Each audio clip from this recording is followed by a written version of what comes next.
The Autumn Harvest Festival in St. Mary Mead possessed that particular quality of English village life that made ordinary people feel they were participating in something both timeless and precious. Golden light filtered through the tall windows of the parish hall, illuminating tables laden with preserves, needlework, and the sort of determined cheerfulness that transforms a draughty church hall into the very heart of community spirit. Miss Jane Marple, seated on a somewhat unreliable folding chair near the flower arrangements, worked steadily at her knitting while observing the familiar dance of village social life with the gentle attention she might give to tending her garden. Mrs. Emmeline Hartwell, the festival organizer whose efficiency was matched only by her capacity for mild tyranny, presided over the proceedings with the air of a general reviewing troops. Her grey hair was pinned with military precision, and her sensible brown shoes clicked against the wooden floor with the authority of someone who had been managing village events since before the war. She moved between the stalls with practiced ease, adjusting a crooked sign here, redistributing the queue there, ensuring that the annual festival maintained its reputation for seamless organization. Near the makeshift stage where the prize vegetables were displayed, Colonel Bantry examined a particularly impressive marrow with the sort of serious attention he had once reserved for military dispatches. His wife, Dolly, fluttered between the cake stall and the white elephant table, her silver hair catching the light as she dispensed gossip and encouragement in equal measure. The vicar, Reverend Clement, moved through the crowd with that peculiar combination of spiritual authority and social uncertainty that marked his calling, remembering everyone's name while forgetting where he had left his spectacles. Miss Marple's needles clicked softly as she noted the small details that others might overlook. Young Mrs. Primrose, the schoolmistress, had chosen a cheerful yellow scarf that didn't quite disguise the worried line between her brows, while Mr. Geoffrey Ashworth from the post office kept checking his pocket watch with the frequency of a man expecting either very good news or very bad news. Dr. Four. Haydock paused near each group of villagers with the particular alertness of someone whose profession had taught him to recognize distress beneath social pleasantries. The object that would soon command everyone's attention stood innocuously behind Mrs. Hartwell's domain, partially concealed by a hand-lettered sign reading, Lot 23, not to be opened until auction begins at 3 o'clock. It was a substantial mahogany cupboard, clearly Victorian, with panelled doors and brass fittings that spoke of quality and age. Someone had secured the doors with what appeared to be garden twine, the green variety that left small fibrous traces on one's fingers and came from Burton's hardware shop in the neighbouring village. Miss Marple found herself wondering why anyone would use such rough twine when proper string would have served better and looked more presentable. Mr. Leonard Weatherby, recently retired from his position at a London banking firm, approached the cupboard with the measured interest of a man who understood the value of well-made furniture. His wife, Vivian, some 20 years his junior, followed at a slight distance, her dark eyes moving restlessly around the hall as if she was searching for someone or something in particular. They made an interesting pair, Miss Marple reflected. He with his careful precision and she with her barely contained energy, like a perfectly wound clock standing beside a compass whose needle couldn't quite find true north. The afternoon progressed with the comfortable predictability of such events. Mrs. Abhan Bantry won the jam-making competition for the 3rd consecutive year, causing a flutter of congratulations that didn't entirely mask certain uncharitable thoughts about favoritism. The children's races produced the usual combination of tears, triumph, and grass stains, while the adult competitions maintained that veneer of friendly rivalry that occasionally revealed itself to be something rather more serious. It was approaching 2:30 when the cupboard first made itself heard. The sound was brief and unmistakable, a dry, harsh cough that seemed to come from within the wooden cabinet itself. Those nearest to it, including Miss Marple, Mrs. Hartwell, and young Mrs. Primrose, paused in their activities. The pause lasted no more than a few seconds. but it created one of those small pockets of silence that seemed to expand beyond their actual duration. "Old wood settling," declared Colonel Bantry, from his position near the vegetable display, though his voice carried a note of uncertainty. "These old pieces do make the oddest sounds. Probably been in someone's damp cellar for years." Mrs. Hartwell frowned at the cupboard as if it had committed a breach of etiquette. "The donor specifically requested anonymity," she said, addressing no one in particular. "Said it had been in storage and would benefit from a good home. I do hope it's not developing some sort of structural problem." Miss Marple's knitting needles continued their quiet rhythm, but her pale blue eyes remained fixed on the cupboard with the sort of attention she usually reserved for particularly interesting birds in her garden. In her long experience, inanimate objects did not typically produce sounds that resembled human respiratory distress, and she had learned to pay attention when the ordinary world presented her with something genuinely extraordinary. Dr. Haydock, who had been examining a display of prize-winning roses, moved closer to the cupboard with the cautious interest of someone whose professional life had taught him to investigate unusual symptoms. "Curious," he murmured, running his hand along the wood grain. "The construction appears sound enough, though I suppose if there were some sort of cavity or air pocket—" His explanation trailed off as another sound emerged from within the cabinet, this one longer and more distinctly human. It was unmistakably a cough, the sort that suggested someone struggling to clear their throat or catch their breath. The effect on the surrounding crowd was immediate and electric. Conversations halted mid-sentence, and all eyes turned toward the mysterious piece of furniture that had suddenly become the center of attention. Mrs. Hartwell approached the cupboard with the determined air of someone who refused to be intimidated by household furnishings. "There's clearly someone playing a prank," she announced, though her voice lacked its usual confidence. "Children, perhaps, or—" She reached for the green twine that secured the doors, then hesitated as another, weaker cough emerged from within. Miss Marple set aside her knitting and rose from her chair with the fluid grace of someone who had learned to move quietly through a world that often revealed its secrets to those who observed without intruding. She approached the cupboard with the same gentle attention she might give to a wounded animal, noting the quality of the wood, the style of the brass fittings, and most particularly, the way the green twine had been tied. The knot was neat and purposeful, the work of someone who understood rope and took pride in doing things properly.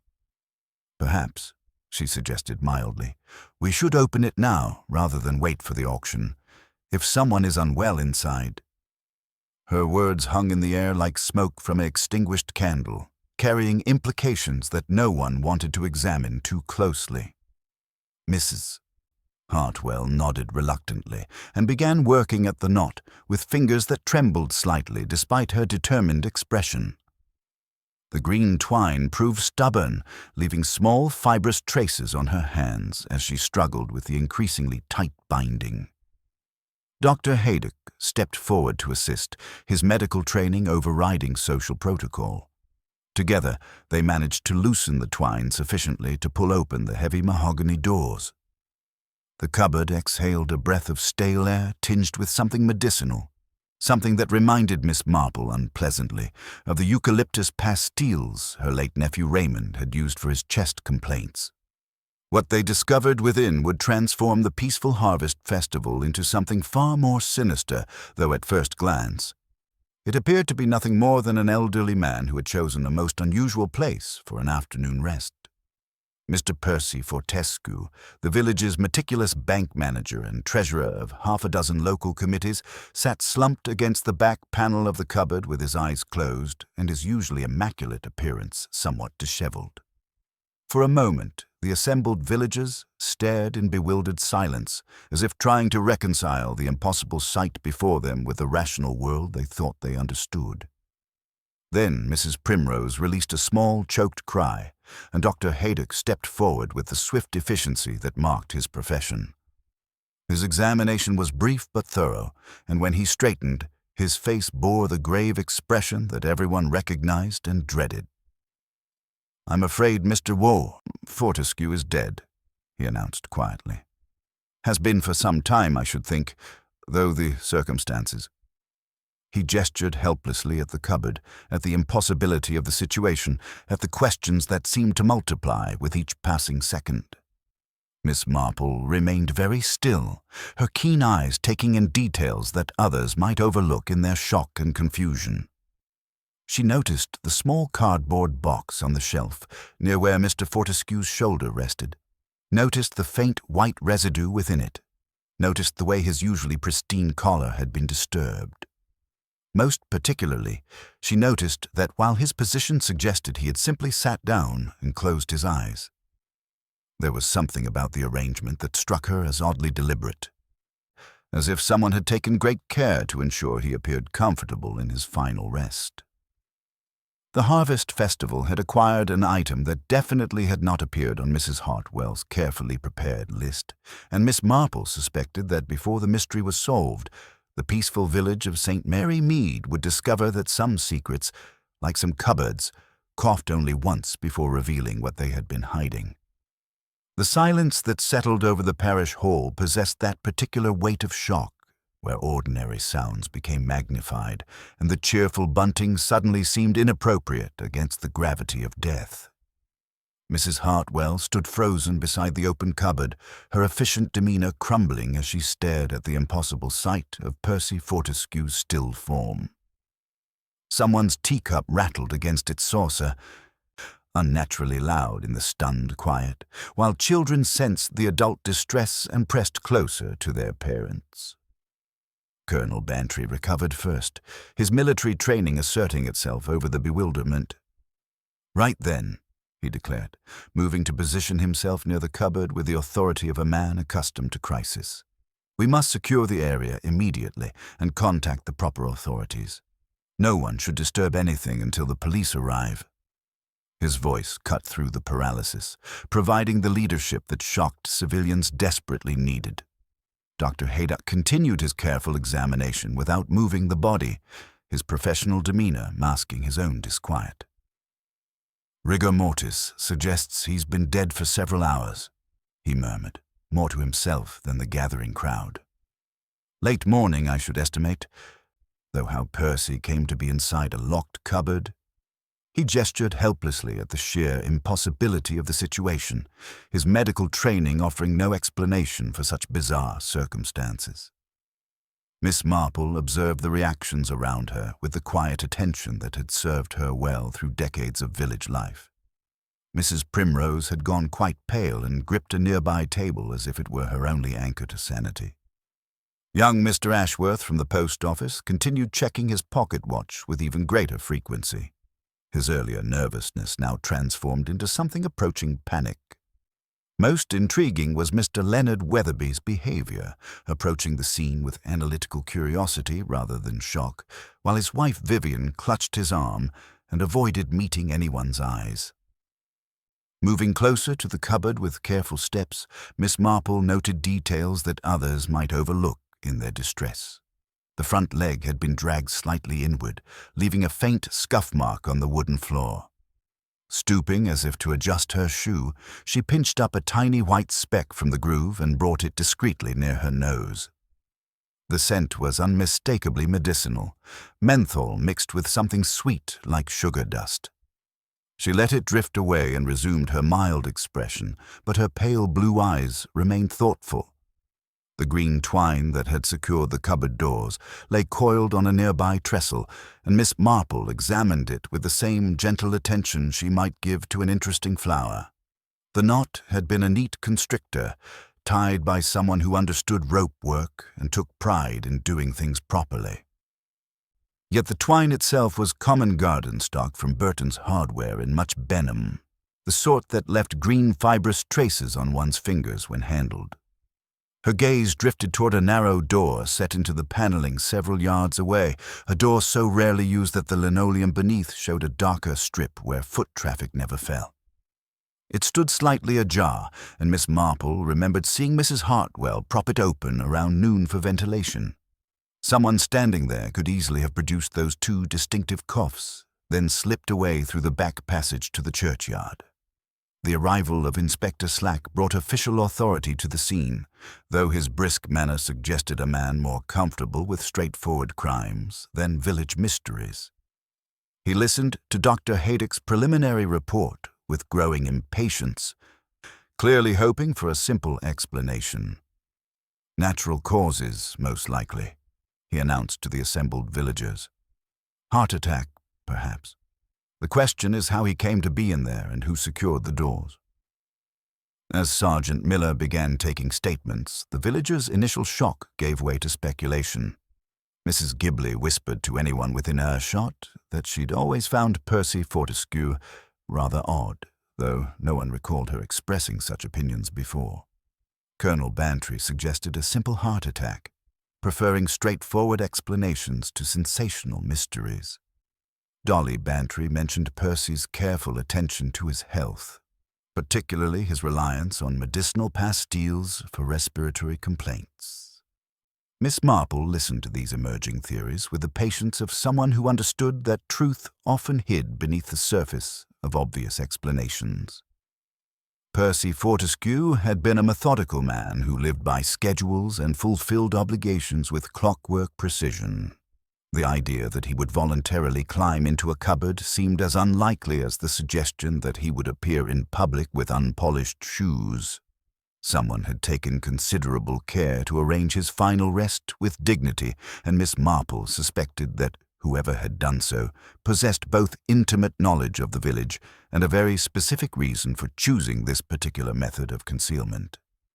The process of taking formal statements brought a semblance of order to the parish hall, though the underlying tension remained as thick as morning fog. Inspector Slack positioned himself near the cupboard with the air of a man determined to impose logic upon the illogical, while Sergeant Miller arranged chairs to create an informal interview area. Mrs. Hartwell, grateful for something practical to manage, produced her clipboard with the efficiency that had made her the village's unofficial coordinator of all organized activities. Miss Marple settled herself near the tea-urn, where she could observe, without appearing to intrude, her knitting needles resuming their quiet rhythm while her pale blue eyes missed nothing of the unfolding drama. She noted how each villager reacted to the inspector's questions, filing away the subtle shifts in expression and the careful phrasing of responses that often revealed more than direct answers. Mrs. Hartwell consulted her meticulous notes as she explained the cupboard's mysterious arrival. "The donation was arranged by letter," she told Inspector Slack, her voice tight with controlled distress. "Someone slipped an envelope under my door sometime before dawn, asking that a mahogany cupboard be collected from the old barn behind the vicarage and included as Lot 23 in today's auction. The note was typewritten and unsigned, but it seemed perfectly respectable."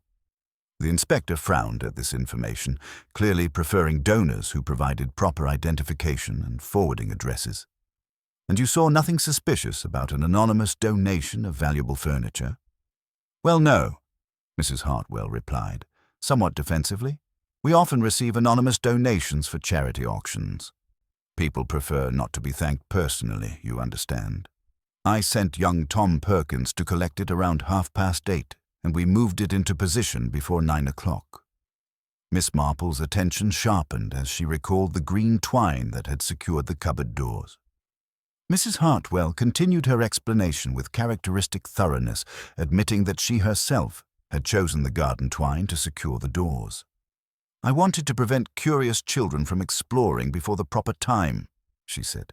"Percy was supposed to help with the final auction arrangements, but when he didn't arrive by 9:30 as planned, I simply managed without him."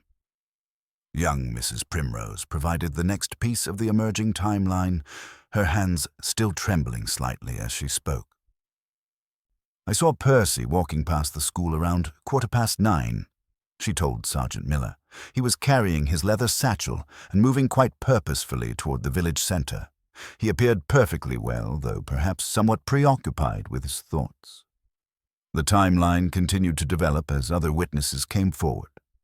Mr. Ashworth from the post office remembered Percy collecting his mail just before 10 o'clock, mentioning something about important documents that required review before the afternoon's events. Mrs. Ghibli claimed to have glimpsed him near the parish hall around 10:30, though her account wavered when pressed for specifics, suggesting the sort of embellishment that excitement often inspired in impressionable minds. Dr. Fu Haydock approached Inspector Slack with the discretion of someone who understood village sensibilities. "I've completed my preliminary examination," he said quietly, though Miss Marple's sharp hearing caught every word. "There are no immediately obvious signs of violence, no wounds or obvious trauma. However, Percy's condition suggests this was not a natural death. I'll need to conduct a more thorough examination to determine the exact cause."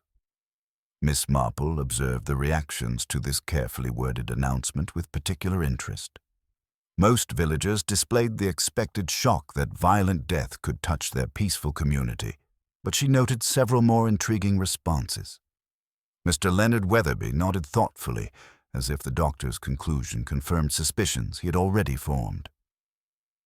His wife Vivian grew even paler and moved closer to his protective presence, her dark eyes darting toward the narrow side door that led to the churchyard. Moving with the unhurried purpose that often made others forget her presence, Miss Marple approached the area where Percy's leather satchel had been discovered beside the cupboard. Inspector Slack had already examined its contents, finding the usual assortment of committee papers, bank documents, and personal effects that characterized a methodical man's daily routine. However, Miss Marple noticed details that the inspector's more dramatic focus might have overlooked. The satchel's brass clasp bore tiny scratches around the lock mechanism, fresh marks that suggested recent tampering by someone unfamiliar with its operation. Percy Fortescue had owned that satchel for over 15 years and could manipulate its clasp in complete darkness. Yet someone else had clearly struggled with the unfamiliar mechanism, leaving evidence of their inexperience in minute metal filings that caught the afternoon light. More significantly, the satchel contained Percy's characteristic appointment diary, with his neat handwriting documenting scheduled activities. The entry for today showed his usual precision, but Miss Marple's keen eyes detected an additional entry written in different ink. 11:15. Private meeting.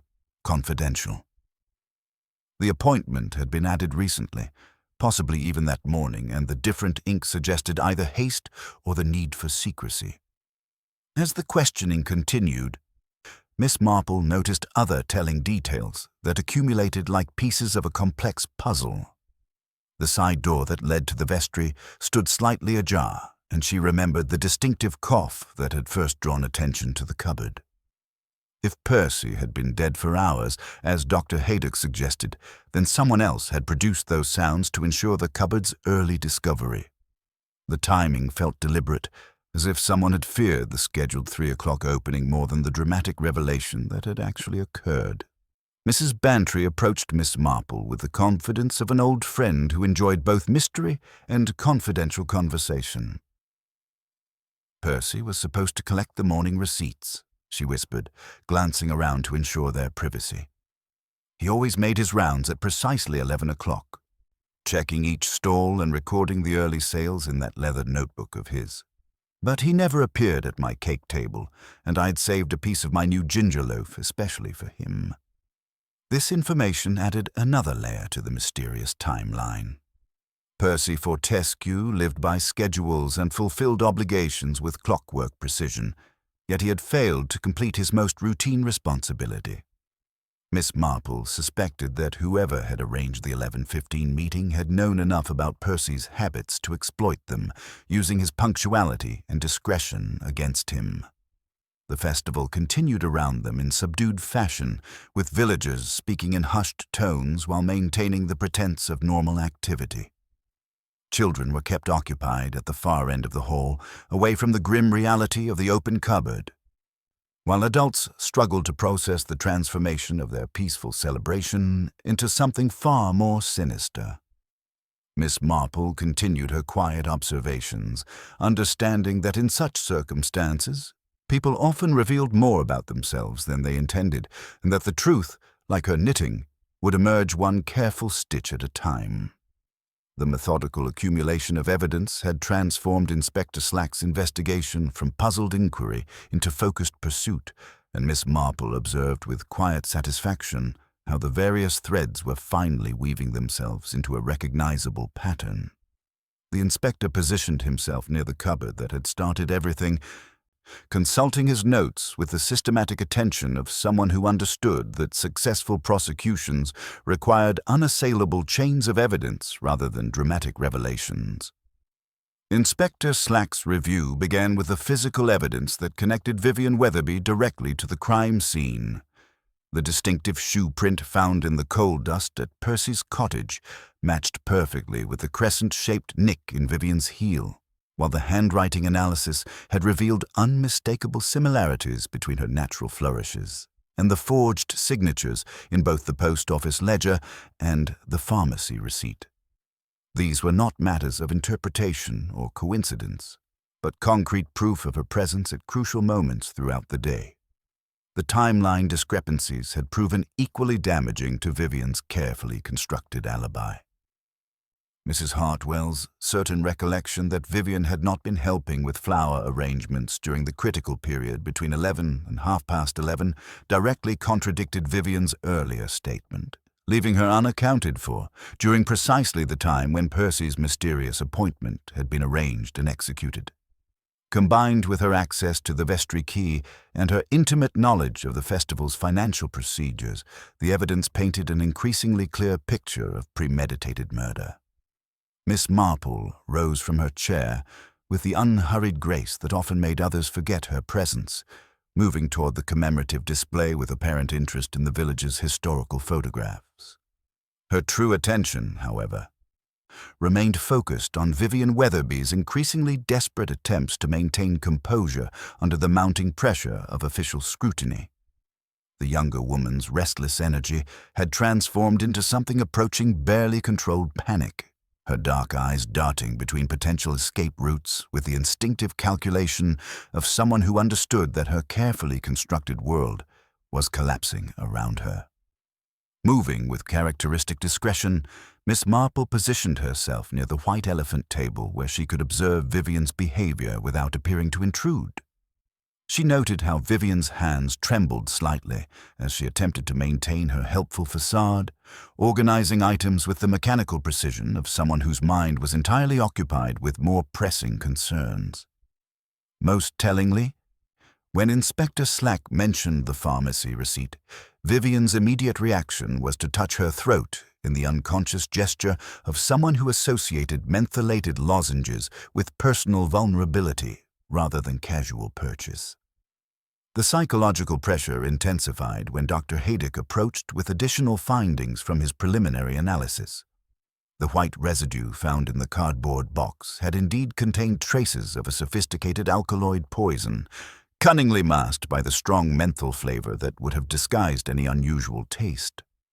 Someone had taken considerable care to ensure that Percy would consume the fatal dose without suspicion, exploiting his trust during what he believed was a routine village meeting about financial irregularities. Leonard Weatherby's protective instincts became increasingly evident as the investigation focused more directly on his wife. Yet Miss Marple noted subtle changes in his demeanor that suggested growing awareness of uncomfortable truths. His analytical nature, so valuable in his banking career, was beginning to process the accumulating evidence with the same methodical precision he had once applied to financial documents. The result was a gradual shift from protective support toward troubled recognition of facts that could no longer be rationalized away. Inspector Slack's questioning took on renewed intensity when he addressed the matter of the embezzled funds directly.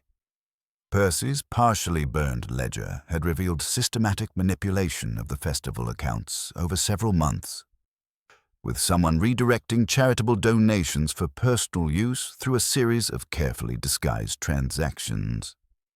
The penciled annotations in Percy's handwriting showed that he had been methodically documenting the discrepancies, preparing a comprehensive case that would have exposed the theft with mathematical certainty. Vivian's reaction to this revelation provided the most damaging evidence yet of her guilt. Her face grew pale as Inspector Slack described the scope of the financial investigation, and her hands gripped her yellow scarf with the desperate intensity of someone clinging to the last remnants of respectability.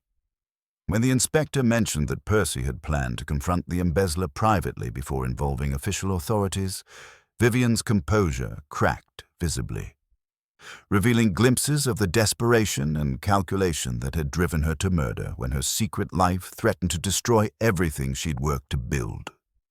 Miss Marple observed these reactions with the gentle attention she might give to a wounded animal, understanding that the psychological pressure of maintaining innocence while harboring such deadly secrets had created a dangerous instability. The crime had revealed not just technical skill in its execution, but the particular vanity and desperation that transformed petty theft into something far more sinister when exposure threatened to destroy a carefully constructed facade of respectability. As the afternoon shadows lengthened across the parish hall, the investigation had reached that crucial moment when accumulated evidence transforms suspicion into certainty. Inspector Slack prepared to present his final questions, while Miss Marple reflected on the tragic transformation of social ambition into deadly violence, understanding that the final confrontation would reveal not just a murderer, but someone whose inability to accept the consequences of her actions had led to the ultimate betrayal of village trust and human decency.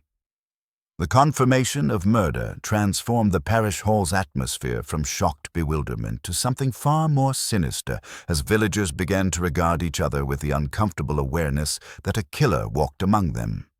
Inspector Slack seized upon this development with renewed purpose, his methodical nature finding solid ground in the reality of deliberate crime rather than mysterious circumstances. He directed Sergeant Miller to begin a more thorough examination of the physical evidence while he focused on establishing a clearer timeline of events. Miss Marple continued her quiet knitting near the tea urn, but her pale blue eyes missed nothing as the investigation intensified. She had observed Inspector Slack's tendency to focus on the most obvious suspects, a trait that often led to tidy conclusions but occasionally overlooked more subtle truths.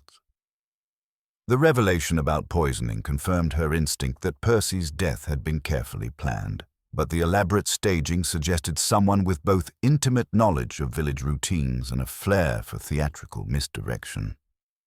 The inspector's attention turned to the green twine that had secured the cupboard doors, and he summoned Tom Perkins for a demonstration of his knot-tying abilities. The young man's nervous fingers struggled with even a simple bow, producing results that bore no resemblance to the neat fisherman's bend that had originally secured the doors. "I'm no good with fancy knots, sir," Tom admitted, his relief evident as the inspector's suspicion shifted elsewhere. "Mrs. Hartwell always says I tie things like I'm wrestling with them." This demonstration prompted Miss Marple to consider who in St. Mary Mead possessed the specific skill to tie such a professional knot. Her late brother had been an accomplished angler, and she recognized the precise technique required for a fisherman's bend. Colonel Bantry had served in the Navy before his Army commission, while Dr. Haydock had mentioned sailing as a hobby during their previous conversations. The knot suggested someone comfortable with rope work, not the desperate improvisation of a panicked murderer. Inspector Slack's investigation of the typewritten note revealed another intriguing detail when Mrs. Primrose was asked about the school's typewriter. The young schoolmistress flushed deeply as she explained that several people had access to the machine during school hours, including herself, the vicar for parish notices, and occasionally villagers who needed to type official correspondence. "The R key sticks slightly," she admitted, "and the E doesn't always print clearly in the lower loop. I've been meaning to have it serviced." Miss Marple filed this information alongside her earlier observation about the typewriter's distinctive characteristics. Someone had used the school machine to compose the anonymous donation letter, someone familiar enough with its quirks to work around the mechanical difficulties. This suggested either regular access or intimate knowledge of the equipment, narrowing the field of potential suspects considerably.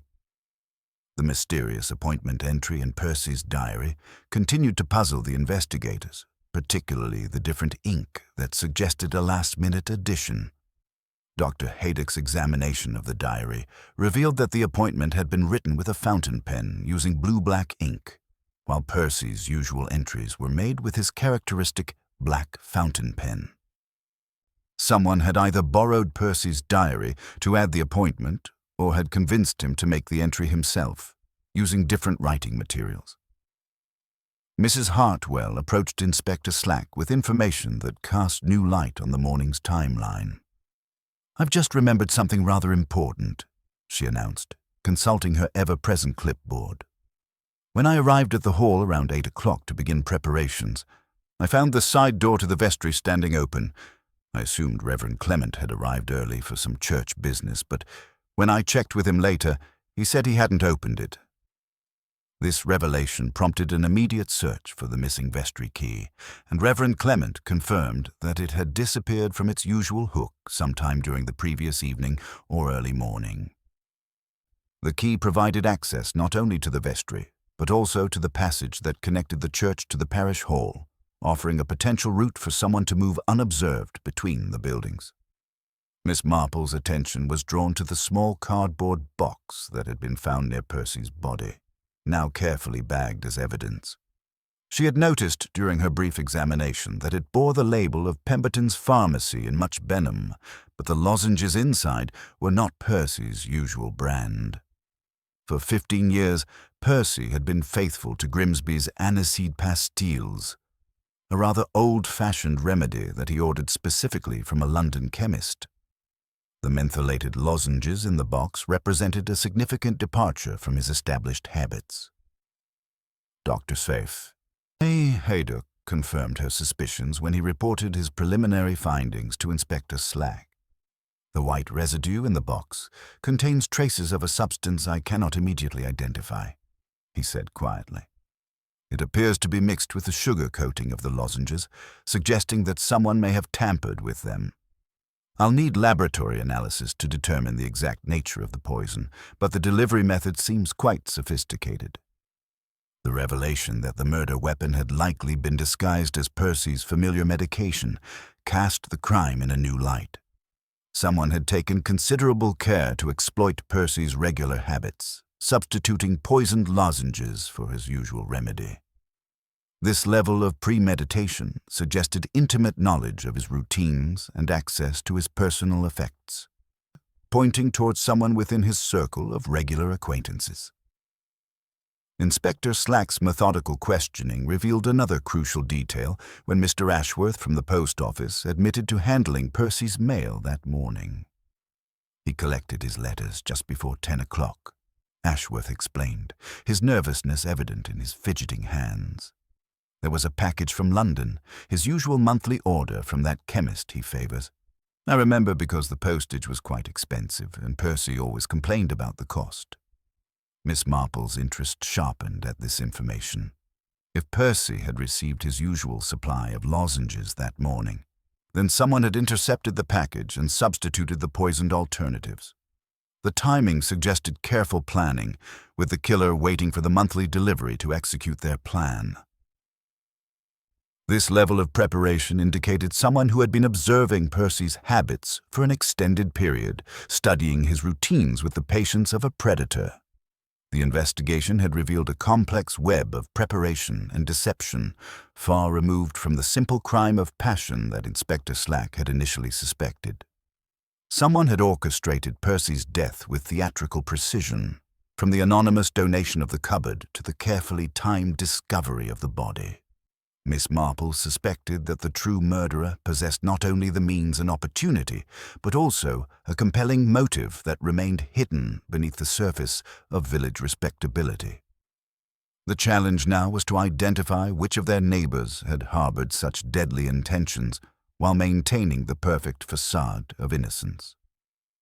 The confirmation that Percy's death involved sophisticated poisoning prompted Inspector Slack to examine the morning's postal arrangements with renewed intensity, and Miss Marple found herself quietly observing how the investigation's focus began to shift toward more promising avenues of inquiry. The revelation about the intercepted medication had transformed what initially appeared to be a crime of opportunity into something far more calculated, requiring intimate knowledge of Percy's habits and access to his personal routines. Mr. Ashworth's nervousness had become increasingly pronounced throughout the questioning, his hands trembling as he explained the morning's mail delivery procedures with the desperate precision of someone who understood that every detail might be scrutinized for hidden meaning. His earlier habit of checking his pocket watch had evolved into an almost compulsive gesture, and Miss Marple noted the particular quality of his distress with the gentle attention she might give to a frightened bird. This was not the cold calculation of a murderer, but rather the overwhelming anxiety of someone unaccustomed to official scrutiny, easily flustered by authority and the sudden disruption of his carefully ordered world. Inspector Slack's examination of the post office ledger revealed a detail that immediately captured Miss Marple's attention, though she maintained her appearance of mild interest in the commemorative stamp display. The signature acknowledging receipt of Percy's package bore the characteristic elements of Percy's handwriting, yet something about the execution seemed subtly wrong. The P was formed with Percy's usual neat loop, but the F displayed an extravagant flourish that seemed entirely out of character for a man whose correspondence invariably reflected his precise, economical nature. Miss Marple had accumulated numerous examples of Percy's signature over the years, from gardening committee receipts to various village documents, and his F was invariably spare and unadorned, bitten into the paper with the stinginess of someone who regarded flourishes as wasteful affectation. The signature in the ledger suggested someone who enjoyed being noticed, who took pride in elegant penmanship, characteristics entirely foreign to Percy's methodical personality. The investigation took an unexpected turn when Mrs. Bantry approached with information she had initially dismissed as unimportant. "I've just remembered something rather significant," she confided to Miss Marple with the air of someone who enjoyed sharing crucial intelligence. Around 20 minutes past 11, just before the children's races began, I stepped outside to fetch my cardigan from the motor car. I saw Percy near the side of the hall by the water collection barrels, engaged in very quiet conversation with someone wearing a bright yellow scarf that fluttered like a canary in the breeze. Miss Marple received this information with the calm attention she gave to all potentially significant details, noting that Mrs. Primrose had indeed been wearing a distinctive yellow scarf earlier in the day. However, she also recognized that several other villagers might have chosen similar accessories, and the distance involved would have made positive identification difficult. What seemed more significant was the secretive nature of the conversation, conducted in the sort of hushed tones that suggested matters requiring discretion. Dr. Haydock approached Inspector Slack with additional evidence that cast Percy's final movements in an even more mysterious light. His examination of the vestry door had revealed traces of fine white powder around the latch mechanism, powder that carried the distinctive scent of mentholated lozenges, mixed with something sweetly medicinal. Someone had handled the poisoned sweets while manipulating the door, leaving microscopic residue that would have been invisible without careful investigation. The discovery prompted Inspector Slack to question who among the villagers had possessed access to the vestry key during the crucial morning hours. Mrs. Primrose admitted to borrowing it around 9:30, explaining that she needed to retrieve display materials stored near the vestry for the school's exhibition table. Her explanation seemed perfectly reasonable, the sort of practical arrangement that characterized village event preparation. Yet Miss Marple noted the timing coincided precisely with the period when Percy's mysterious appointment had been arranged. Mr. Leonard Weatherby and his wife Vivian continued to attract Miss Marple's subtle attention, their behavior suggesting knowledge of something that troubled them deeply.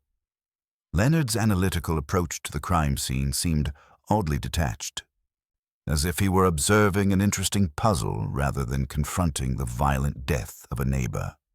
Vivian's nervousness had intensified throughout the investigation, her dark eyes avoiding direct contact with the investigators while she remained pressed close to her husband's protective presence. Inspector Slack's methodical examination of physical evidence revealed another crucial detail when Sergeant Miller discovered a receipt from Pemberton's pharmacy hidden beneath loose papers in the parish hall storage cupboard. The receipt, dated the previous afternoon, recorded the cash purchase of mentholated lozenges at precisely the time when most village residents would have been occupied with their daily routines. Someone had chosen that specific moment to acquire the materials necessary for Percy's murder, timing their visit to minimize the possibility of recognition. Miss Marple found herself increasingly convinced that whoever had orchestrated Percy's death possessed not only the technical knowledge required for such an elaborate plan, but also the psychological insight necessary to manipulate both Percy's trusting nature and the investigation's direction. The careful staging of evidence, from the forged signature to the theatrical discovery in the cupboard, suggested someone with an artistic temperament and a sophisticated understanding of human behavior. The complexity of the deception became even more apparent when Dr. Haydock reported that Percy's usual supply of Grimsby's aniseed pastilles had been found intact at his cottage, confirming that the poisoned lozenges represented a completely separate acquisition rather than a substitution of his regular medication. This meant that someone had convinced Percy to consume unfamiliar sweets, exploiting his trust during what he believed was a routine village meeting. As the afternoon shadows lengthened across the parish hall, Miss Marple reflected on the pattern emerging from the accumulated evidence. The crime required someone with access to village routines, knowledge of Percy's habits, and the ability to move unobserved through familiar spaces. Most significantly, it required someone Percy trusted sufficiently to accept medication from them, someone whose presence at a private meeting would seem entirely natural and unthreatening. The investigation had revealed layer upon layer of careful preparation, from the acquisition of the poison to the orchestration of the discovery. Yet Miss Marple suspected that the true motive remained hidden beneath the surface of village respectability. Someone had harbored deadly intentions while maintaining a perfect facade of concern and innocence, and she was beginning to form a clearer picture of who among their neighbors possessed both the means and the psychological sophistication necessary for such an elaborate deception. The challenge now was to identify the specific catalyst that had transformed hidden resentment into carefully planned murder. The revelation about the pharmacy receipt prompted Inspector Slack to dispatch Sergeant Miller to Much Benham with renewed urgency. While the investigation took an unexpected and dramatic turn that would transform everyone's understanding of the crime's true scope.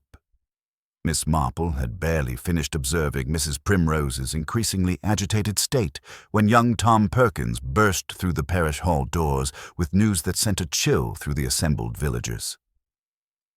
"Inspector, sir," Tom gasped, his face flushed from running. "There's smoke coming from Mr. Fortescue's cottage. Mrs. Henderson from next door sent me to fetch you. She says someone's been inside and there's papers burning in the grate." The effect was immediate and electric. Inspector Slack barked orders to secure the hall while he investigated, and Miss Marple found herself accepting Mrs. Bantry's hurried offer of transport to the cottage. The short journey through the village lanes felt charged with anticipation, as if the very air understood that crucial evidence might be disappearing with each passing moment. Percy's cottage presented a scene of carefully orchestrated destruction when they arrived. The front door bore the splintered evidence of forced entry, though the damage appeared more systematic than desperate. Inside, the usually immaculate parlor showed signs of methodical searching rather than frantic ransacking. Someone had known exactly what they sought and where to find it, suggesting intimate familiarity with Percy's organizational habits. Inspector Slack stamped out the smoldering remains in the grate, while Sergeant Miller carefully extracted a partially burned ledger with professional precision. The charred pages revealed themselves to be records of the festival accounts, with Percy's characteristic neat entries documenting expenditures and donations with mathematical precision. However, Miss Marple's sharp eyes detected annotations in a different hand, penciled notations that questioned certain entries with the authority of someone accustomed to financial oversight. "The festival accounts," Mrs. Bantry murmured, recognizing the familiar format. Percy was always so particular about keeping proper records. He mentioned some concerns about discrepancies in the recent expenditures, though he was too discreet to specify details. The discovery of footprints in the coal dust near the hearth provided another crucial piece of evidence. The clear impression of a woman's walking shoe, complete with a distinctive crescent-shaped nick in the heel, suggested someone who had moved confidently through Percy's private space. Miss Marple recalled seeing that same small imperfection catch on a floorboard during the afternoon's events, though she kept this observation to herself for the moment. More significantly, Sergeant Miller discovered the missing vestry key hanging on a nail in Percy's scullery, its reappearance raising new questions about the killer's movements and motivations. Someone had taken considerable care to return the key to a location that would implicate Percy himself, while simultaneously destroying evidence of financial irregularities that might have provided a clear motive for murder. The investigation gained additional momentum when Reverend Clement approached Inspector Slack with information he had initially considered too sensitive to share. "Percy came to me last week with serious concerns about the festival accounts," the vicar admitted reluctantly. He had discovered what appeared to be systematic manipulation of the records, someone redirecting donations for personal use. Percy was planning to confront the individual privately before involving any official authorities. This revelation cast Percy's mysterious 11:15 appointment in an entirely new light, transforming it from a routine village meeting into a potentially deadly confrontation with an embezzler who had been systematically stealing from charitable donations. Someone entrusted with managing community funds had been unable to resist temptation, and Percy's methodical nature had made discovery inevitable. Miss Marple observed the reactions to this news with particular attention, noting how different villagers processed the implications of financial scandal within their tight-knit community. Mrs. Primrose grew visibly paler and gripped her yellow scarf with trembling fingers, while Mr. Weatherby leaned forward with analytical interest that seemed oddly detached from the personal tragedy unfolding. Most tellingly, his wife Vivian turned away entirely, her restless energy transformed into something approaching panic. The return of Sergeant Miller from Much Benham brought additional evidence that further complicated the emerging picture. The pharmacy clerk remembered the customer clearly, describing someone who had seemed unusually nervous and had specifically requested the strongest mentholated lozenges available. Most significantly, the purchase had been recorded in a logbook that bore a signature with an unmistakably flamboyant flourish, suggesting someone who took pride in elegant penmanship despite their obvious anxiety. Inspector Slack compared this signature with the forged entry in the post office ledger, noting similarities in style that suggested the same hand despite obvious attempts at disguise. Someone with distinctive handwriting habits had been unable to completely suppress their natural tendencies, leaving a trail of evidence that connected the poison purchase directly to the manipulation of Percy's mail. Miss Marple reflected on these developments with the careful attention she gave to particularly complex patterns, understanding that the murderer had revealed themselves through the very sophistication of their planning. The elaborate staging, from the financial motive to the theatrical discovery in the cupboard, suggested someone with both artistic temperament and intimate knowledge of village routines.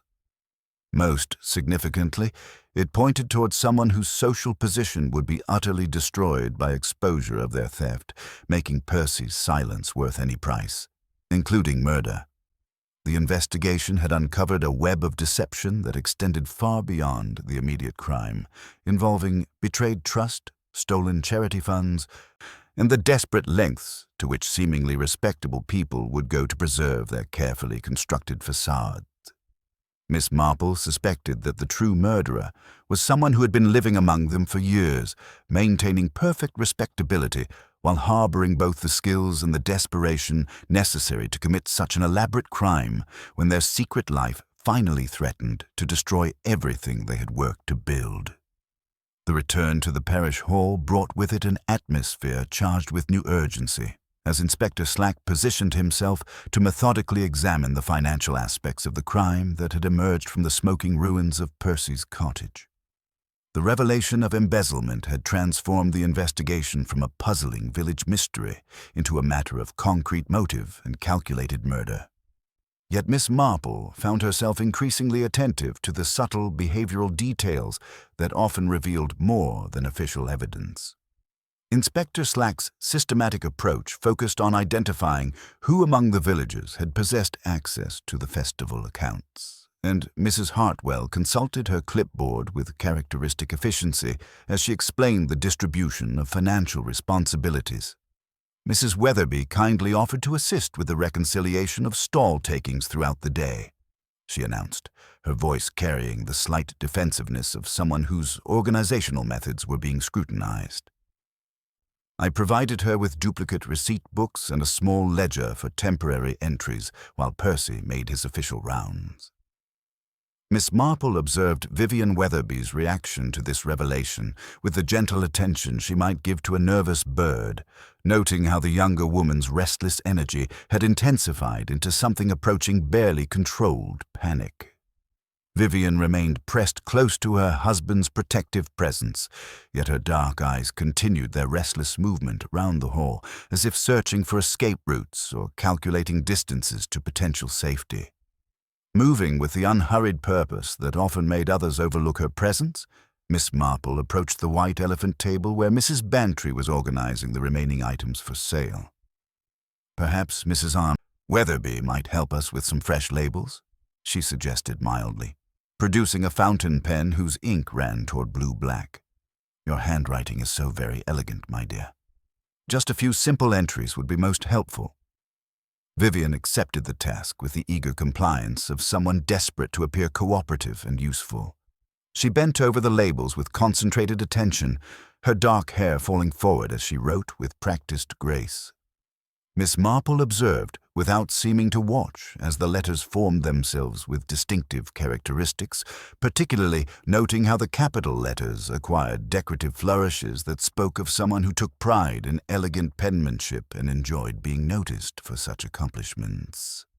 The F in flowers displayed the same elaborate tale that Miss Marple had mentally catalogued from the forged signatures, a characteristic flourish that carried past the letter's natural termination with unmistakable vanity. This was not the spare, economical handwriting of someone like Percy Fortescue, but rather the expressive script of someone who regarded writing as an opportunity for artistic display, someone who could not entirely suppress their natural tendencies even when attempting deception. Inspector Slack's examination of the timeline revealed a crucial discrepancy when he questioned Mrs. Hartwell about Vivian's whereabouts during the critical period between 11 and 11:30. "Mrs. Weatherby mentioned that she was helping you arrange the flower displays during that time," he said, consulting his notes with official precision. Mrs. Hartwell frowned thoughtfully before shaking her head with certainty. "No, Inspector. That was much earlier, closer to 10 o'clock. I distinctly remember sending her to ask Percy about change for the half-crown pieces around 10:20. Between 11 and 11:30, I was quite alone with the chrysanthemums, dealing with that persistent cat from the vicarage who insisted on treating the altar cloth as his personal sleeping quarters." This contradiction struck the assembled villagers with the force of revealed deception, and Miss Marple noted how Vivian's face grew pale while her hands trembled slightly as she gripped her husband's arm. The careful alibi had crumbled under the simple application of honest memory, revealing that Vivian had been unaccounted for during precisely the period when Percy's mysterious appointment had been arranged and executed. The investigation gained additional momentum when young Tom Perkins appeared with a discovery that provided another piece of the emerging puzzle. He carried a grimy paper bag containing a spool of typewriter ribbon that had been crudely cut and discarded behind the school building. The ribbon bore the distinctive smell of printer's ink mixed with something sweetly medicinal, suggesting it had been handled by someone who had also been in contact with the mentholated lozenges used to poison Percy. Mrs. Primrose examined the ribbon with visible distress, confirming that the school's typewriter had been intact when she left the previous afternoon, and that she had not been near the office since morning. Her genuine bewilderment at the discovery seemed to eliminate her as a suspect, while the ribbon's condition suggested hasty disposal by someone unfamiliar with proper equipment maintenance. Miss Marple's attention was drawn to a small detail that others might overlook when Vivian moved to comfort her husband during the questioning. The younger woman's hands, which she had noticed were usually immaculately maintained, bore faint traces of grayish dust across the web between thumb and forefinger, the sort of residue that came from handling carbon paper or coal dust without immediate access to proper washing facilities. More significantly, when Vivian shifted her position, her shoe caught momentarily on an uneven floorboard, revealing the distinctive crescent-shaped nick in the heel that Miss Marple had observed earlier. This small imperfection matched perfectly with the clear impression found in the coal dust near Percy's fireplace, providing physical evidence that connected Vivian directly to the scene of the attempted evidence destruction. The psychological pressure continued to mount when Inspector Slack called Leonard Weatherby for questioning about the penciled annotations discovered in Percy's partially burned ledger.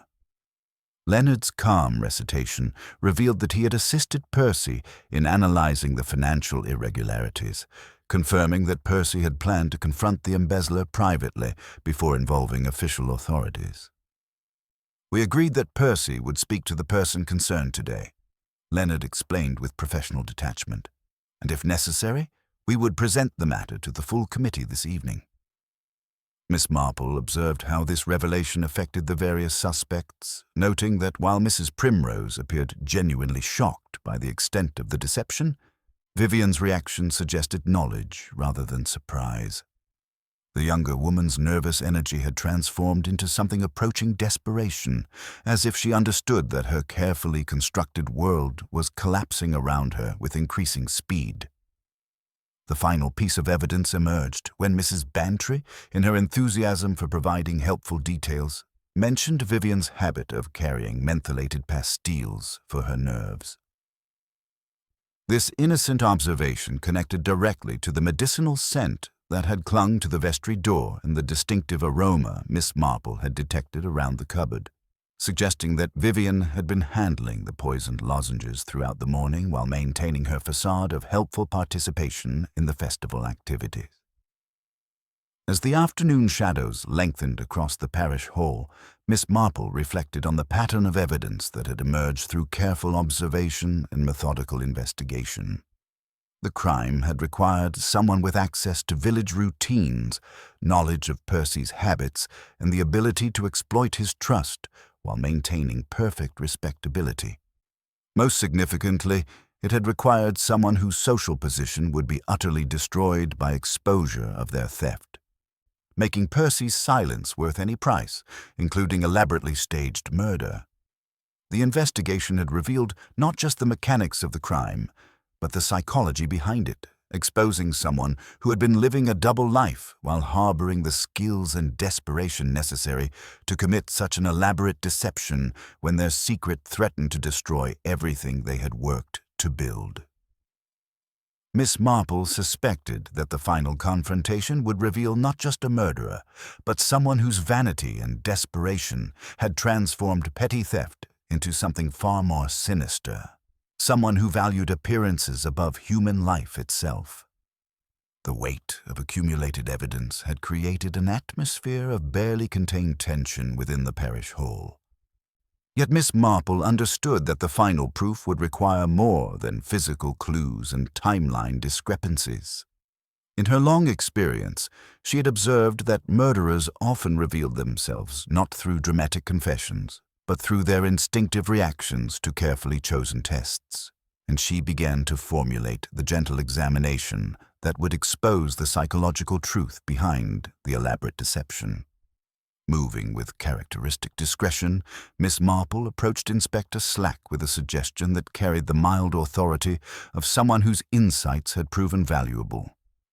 "Inspector, I wonder if we might gather in the vestry for a moment. There's something I should like to demonstrate, if I may. Something that might clarify the morning's events."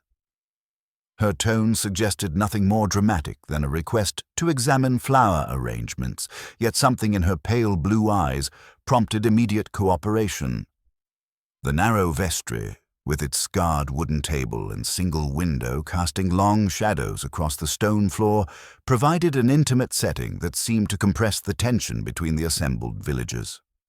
Mrs. Hartwell entered with her clipboard clutched like a shield, while Mrs. Primrose followed nervously, her yellow scarf still wrapped protectively around her shoulders. Leonard Weatherby maintained his analytical composure, though the strain was beginning to show in the tightness around his eyes, while Vivian pressed close to his protective presence with the desperate energy of someone sensing approaching disaster. Miss Marple had brought with her a small collection of items that appeared entirely innocent, a bundle of festival programs and several lengths of the green twine that had secured the cupboard doors. She arranged these on the vestry table with the careful attention she might give to setting out tea things, her movements unhurried despite the electric atmosphere that surrounded them.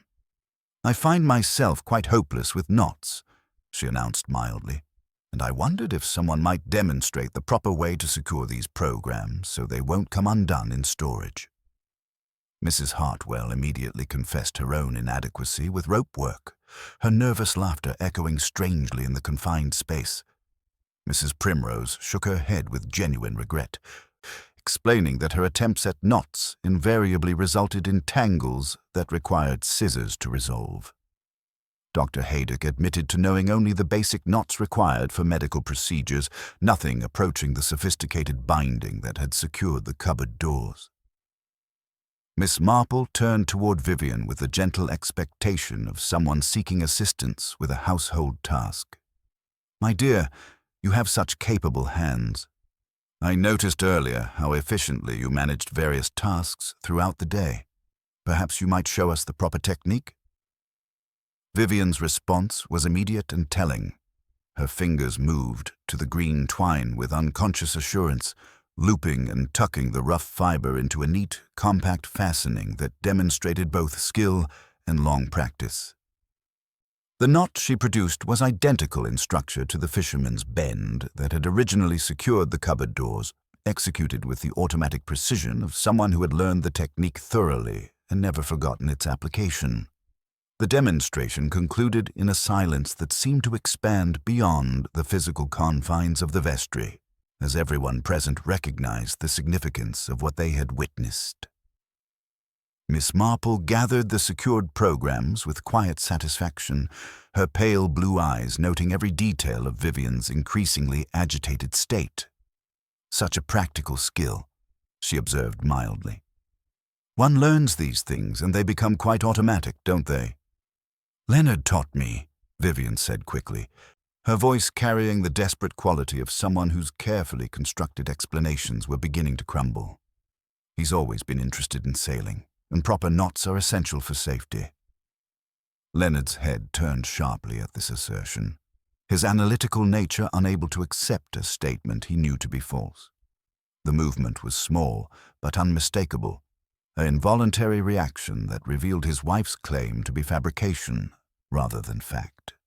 Miss Marple allowed the moment to pass without comment, understanding that truth often emerged through the accumulation of small contradictions rather than dramatic revelations. Moving to another aspect of her gentle examination, Miss Marple produced the small cardboard box that had contained the poisoned lozenges, turning it thoughtfully in her hands. "Such distinctive packaging," she observed, "quite different from poor Percy's usual aniseed pastilles. I couldn't help noticing earlier, my dear, that you carry similar mentholated sweets for your nerves. Such a curious coincidence, don't you think?" Vivian's reaction was immediate and devastating.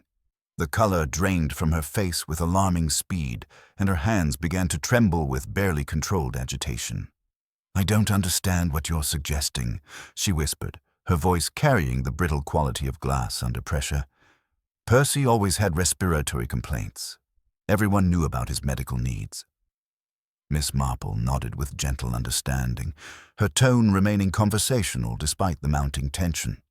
Oh yes, indeed, those dreadful aniseed things from the London chemist.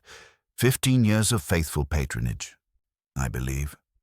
But these mentholated varieties from Pemberton's pharmacy represent quite a departure from established habit, don't they?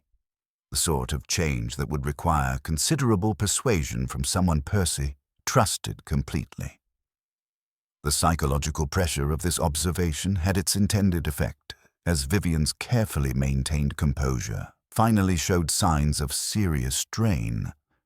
Her breathing became rapid and shallow, and she gripped Leonard's arm with desperate intensity, as if his physical presence could somehow shield her from the inexorable revelation of truth.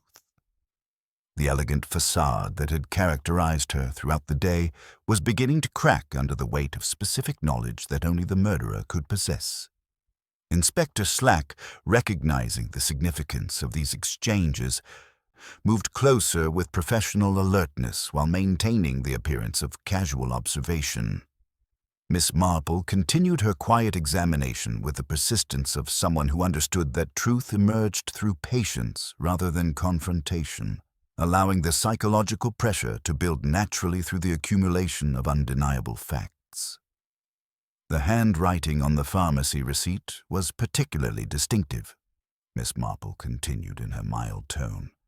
Those elegant flourishes that speak of someone who takes pride in penmanship. The same characteristics appeared in the forged signature at the post office, despite obvious attempts at disguise. It's remarkable how certain habits of expression resist even deliberate modification.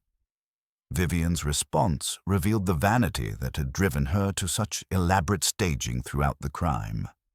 Despite her mounting terror, she couldn't entirely suppress her pride in the artistic elements of her deception. "I've always written carefully," she said defensively, her voice barely above a whisper. "There's nothing suspicious about taking pride in proper penmanship." Miss Marple observed this reaction with the gentle attention she might give to a wounded creature, understanding that the young woman's desperation had transformed petty theft into something far more sinister. The psychological profile that had emerged through careful observation revealed someone whose social aspirations and artistic temperament had made exposure of her crimes literally unbearable, someone who valued appearances above human life itself. The final element of her examination focused on the physical evidence that connected Vivian directly to the crime scene. Miss Marple noted the faint traces of coal dust still visible on Vivian's right hand, the green twine fibers that clung to her dark sleeve, and most significantly, the distinctive crescent-shaped nick in her shoe that had left its mark in Percy's cottage. Each detail was mentioned casually, as if discussing household maintenance rather than murder evidence, yet their cumulative effect was devastating. As the church clock chimed the half-hour, Vivian flinched with such visible distress that even Mrs. Bantry's gentle chatter faltered into uncomfortable silence. The sound seemed to trigger some internal crisis, as if time itself had become her enemy, marking the inexorable approach of complete exposure. Her restless energy, which had characterized her behavior throughout the day, suddenly focused into a desperate calculation of escape routes and remaining options. Miss Marple, who had remained perfectly still throughout these revelations, spoke softly into the charged atmosphere.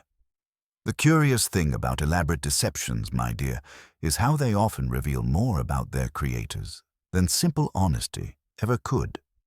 The care taken with Percy's final arrangement, the attention to dignity and appearance, the artistic staging of the discovery. These details speak of someone who couldn't bear the thought of anything appearing common or undignified, even in death." The words fell like autumn leaves in the silent vestry, carrying implications that everyone present understood immediately. Vivian's face had gone completely ashen, and her earlier defiance had dissolved into raw, desperate fear. She looked from Miss Marple to Inspector Slack to her husband, whose analytical composure was finally showing cracks as he began to comprehend the full scope of his wife's deception. The critical moment had arrived, the psychological test that would reveal whether Miss Marple's careful observations had identified the true murderer. In the charged silence of the vestry, with accumulated evidence pressing down like storm clouds, Vivian Weatherby stood at the center of a web of her own creation, her elaborate facade finally crumbling under the gentle but inexorable pressure of truth. The reaction Miss Marple had waited for was now fully upon them, written in every line of Vivian's face as she realized that her carefully constructed world was collapsing around her with devastating finality.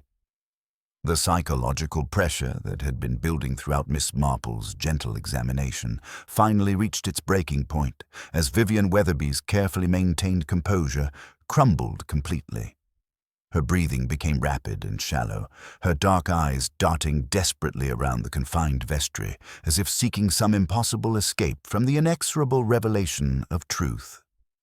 The elegant facade that had characterized her throughout the day dissolved into raw panic, and she gripped Leonard's arm with such desperate intensity that he winced visibly under the pressure. Miss Marple observed this collapse with the gentle attention she might give to a wounded creature, understanding that the moment for final revelation had arrived. The truth, my dear, is really quite simple when one removes all the theatrical elements, she said softly, her voice carrying the mild authority that had characterized her throughout the investigation. What we have here is a very ordinary vice dressed up in extraordinary circumstances. Pride, Mrs. Weatherby, the sort that simply cannot bear the thought of public disgrace. She gestured toward the evidence they had accumulated with the same careful attention she might give to arranging flowers. You had been assisting with the festival accounts, and the duplicate receipt books provided perfect opportunity for what you convinced yourself was temporary borrowing. Small amounts at first, then larger sums as your needs increased. Percy's methodical nature made discovery inevitable, but his discretion meant he would approach you privately first, offering the chance to make things right before involving any official authorities. Vivian's lips moved soundlessly, as if she were trying to form words that refused to come. Miss Marple continued with patient kindness, understanding that confession often emerged through gentle persistence rather than dramatic confrontation. You knew Percy would arrange a private meeting, and you prepared accordingly. The typewriter at the school, with its distinctive sticking letters, was used to compose the anonymous donation letter. The mentholated lozenges were acquired from Pemberton's pharmacy, your elegant handwriting leaving its characteristic flourishes despite your obvious nervousness. The systematic presentation of evidence continued with quiet authority as Miss Marple connected each piece of the elaborate puzzle. The 11:15 appointment in Percy's diary, written in different ink, was your addition or your suggestion. The vestry provided perfect privacy for what Percy believed would be a discreet discussion about financial irregularities. But you had prepared something far more permanent than conversation. Leonard's face had gone completely pale as he began to comprehend the full scope of his wife's deception, his analytical nature struggling to process the transformation of the woman he thought he knew into someone capable of such elaborate betrayal. "Vivian," he whispered, his voice carrying desperate hope, "surely you didn't intend for Percy to die. Tell them it was some terrible accident." The words seemed to break something inside Vivian, and her confession poured out with the desperate quality of someone whose secrets could no longer be contained. "I never meant for him to die," she gasped, her voice barely audible. "The lozenges were supposed to make him drowsy, nothing more. I researched the dosage carefully, mixed the powder with sugar to mask the taste. Percy was supposed to fall asleep during our meeting, giving me time to adjust the books and replace what I had borrowed. But something went wrong, or perhaps his age made him more sensitive." Miss Marple received this explanation with gentle understanding, noting how Vivian's vanity extended even to her criminal planning. "The cupboard was chosen with such care," she observed mildly. Even in death, you couldn't bear for Percy to be discovered in undignified circumstances. The theatrical staging, the mysterious coughing sounds to ensure early discovery, the neat fisherman's knot that your hands tied automatically despite your distress. All of it speaks to someone who valued appearances above human life itself. The final pieces fell into place with devastating clarity, as Miss Marple noted the physical evidence that connected Vivian irrefutably to the crime scene. The coal dust on your hands from burning the account books, the green twine fibers on your sleeve, the distinctive nick in your shoe that left its mark in Percy's cottage. Your handwriting betrayed you at every turn, those artistic flourishes that you simply couldn't suppress even when attempting forgery. Inspector Slack stepped forward with professional gravity, understanding that the moment for official action had arrived. "Vivian Weatherby," he announced quietly, "I'm arresting you on suspicion of the murder of Percy Fortescue." The formal words seemed to shatter the remaining fragments of Vivian's composure, and she swayed against her husband's supporting arms while the full weight of her situation finally became clear. As the inspector led her away, Leonard followed at a stunned distance, his world forever altered by the revelation of his wife's true nature. The vestry emptied slowly, leaving Miss Marple alone with her knitting and her thoughts about the terrible price of vanity unchecked by conscience. Outside, the village bell tolled softly in the gathering dusk, and the harvest festival continued its subdued conclusion, forever marked by the discovery that some secrets, like some cupboards, revealed their contents only when the proper pressure was applied by those who understood the deeper patterns of human nature. The days following Vivian Weatherby's arrest settled over St. Mary Mead with the peculiar quiet that follows revelation, as if the village itself needed time to absorb the shock of discovering that murder had walked among them disguised as respectability. Dr. Haydock's official report, delivered to Inspector Slack within the week, confirmed what Miss Marple had quietly suspected from the beginning. The white residue found in the cardboard box contained chloral hydrate, carefully mixed with powdered sugar to disguise its bitter taste, and administered through mentholated lozenges that exploited Percy's trust and his known respiratory complaints. The dosage, while perhaps intended merely to incapacitate, had proven fatal to a man of Percy's age and constitution, transforming what Vivian might have convinced herself was temporary inconvenience into permanent tragedy. The forensic evidence painted a picture of meticulous planning, undermined by vanity and panic. Traces of the substance lingered not only on the lozenge box, but on the vestry door latch and, most damningly, on a handkerchief discovered in Vivian's handbag, its delicate lace edges bearing microscopic residue that connected her irrefutably to the poison's preparation and administration. Her elegant handwriting, with its characteristic flourishes, had betrayed her at every turn, from the forged postal receipt to the anonymous donation letter typed on the school's distinctive machine, with its sticking letters and imperfect impressions. Mrs. Hartwell approached the aftermath with characteristic determination, though her usual efficiency was tempered by a bewildered fragility that spoke to the profound shock of discovering systematic deception within her carefully organized domain. She instituted new procedures for handling festival funds, establishing a committee system with dual signatures and regular audits that would prevent future embezzlement while serving as a permanent reminder of misplaced trust. Her clipboard became an even more constant companion, as if proper documentation could somehow ward off the chaos that human weakness inevitably introduced into well-ordered systems. Leonard Weatherby remained in the village only long enough to attend the preliminary hearing, his analytical nature struggling to process the transformation of the woman he thought he knew into someone capable of such elaborate betrayal. Miss Marple encountered him on the village green during his final morning in St. Mary Mead, and she offered the gentle compassion that such moments required. Understanding that his methodical examination of the festival accounts had unknowingly provided his wife with the detailed knowledge she needed for her crimes.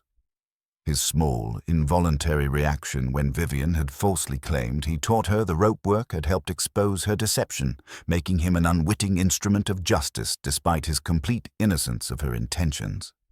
The psychological profile that had emerged through careful observation revealed someone whose social aspirations had exceeded both her means and her moral boundaries, creating a dangerous combination of desperation and vanity that had ultimately led to murder.